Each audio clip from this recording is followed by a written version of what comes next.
Beralih ke kabar lainnya, editor Metro TV Yodi Prabowo ditemukan tidak bernyawa di pinggir tol Pesanggerahan, Jakarta Selatan 10 Juli lalu. Kematian korban menarik perhatian publik karena ada sejumlah misteri. Bahkan, Indonesia polisi menggerahkan tim khusus untuk mengungkapkan siapa dalang di balik kematian Yodi.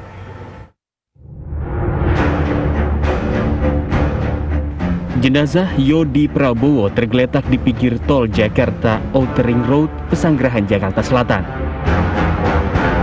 Jasadnya pertama kali ditemukan oleh 3 anak yang bermain layangan pada Jumat siang 10 Juli lalu. Saat itu korban mengenakan jaket serta helm dan tubuhnya sudah mulai membengkak dan berbau tak sedap. Polisi kemudian memeriksa barang bawaan korban. Tidak ada harta benda yang hilang, dompet dan telepon genggamnya lengkap. Jasad almarhum Yodi diotopsi. Hasilnya menunjukkan bahwa korban dibunuh. Hasil awal dari otopsi, karena jenazah itu sudah 2-3 hari belum ditemukan sehingga membusuk.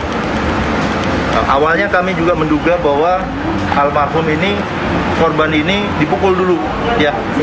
Jadi sekali lagi tolong disebarkan bahwa kami mengklarifikasi itu, ya kan, bahwa matinya karena benda tajam. Polisi mengerahkan tim khusus untuk menangkap siapa yang menjadi dalang pembunuhan Yodi.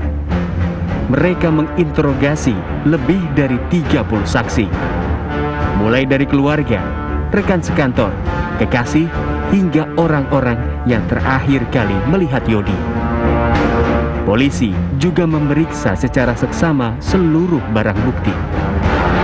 Ya, rangkaian masing-masing saksi, orang terdekat, orang kantor, sama yang terakhir ketemu, juga masih kita merangkai semuanya. Kita rangkai semuanya karena kemarin juga anggota sudah mulai start dari kantornya. Ada beberapa saksi di kantor, jam berapa dia meninggalkan kantor itu masih dirangkai terus, ya, karena kita harus pelan-pelan, harus meyakinkan betul. Kemudian juga untuk handphonenya, memang handphone barang-barang pribadi milik korban ini tidak ada yang hilang, baik dompetnya, handphonenya, bahkan kendaraan bermotor milik korban juga tidak hilang. Makanya handphone pun masih kita buka semuanya. Ya, kita akan nanti track mundur semuanya oleh tim Lafor, juga akan dibuka semuanya untuk isi handphonenya seperti apa. Ya, juga CCTV yang sampai sekarang kita terkendala karena memang agak buram sekali. Ya, kualitasnya kurang bagus. Saya sudah sampaikan juga, nanti kan kita juga akan buka semuanya pelan-pelan. Investigasi kasus kematian editor Metro TV Yodi Prabowo melibatkan sejumlah tim dari Polsek Pesanggerahan, Polres Jakarta Selatan, serta Polda Metro Jaya. Dari Jakarta, tim TV One mengabarkan.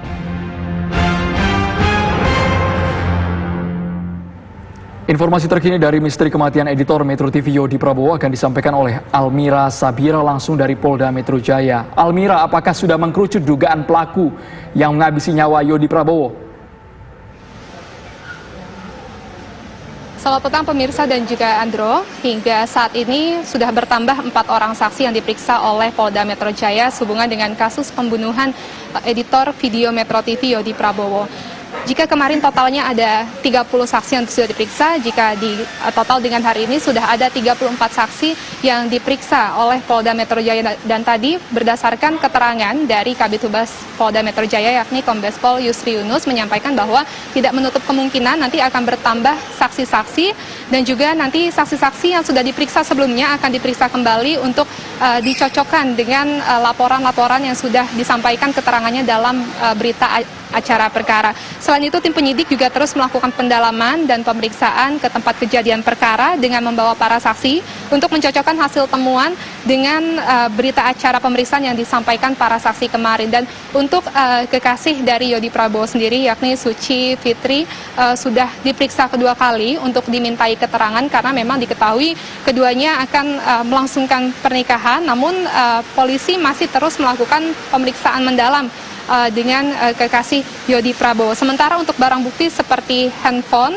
masih terus dibuka oleh Puslap 4 dan belum disampaikan apa saja isi yang ada atau informasi apa yang ada di dalam handphone milik korban tersebut. Kemudian juga untuk sidik jari dan rambut korban masih terus diperiksa oleh Puslap 4 untuk dicocokkan nanti dengan keterangan-keterangan saksi yang sudah disampaikan dalam berita acara perkara. Dan kemarin pemeriksaan kembali tempat kejadian perkara juga dilakukan dan dipimpin langsung oleh Dirkrimum Polda Metro Jaya, dan pemeriksaan kembali TKP tersebut juga membawa saksi-saksi yang sudah diperiksa untuk mencocokkan kembali dengan laporan-laporan ataupun keterangan yang sudah disampaikan.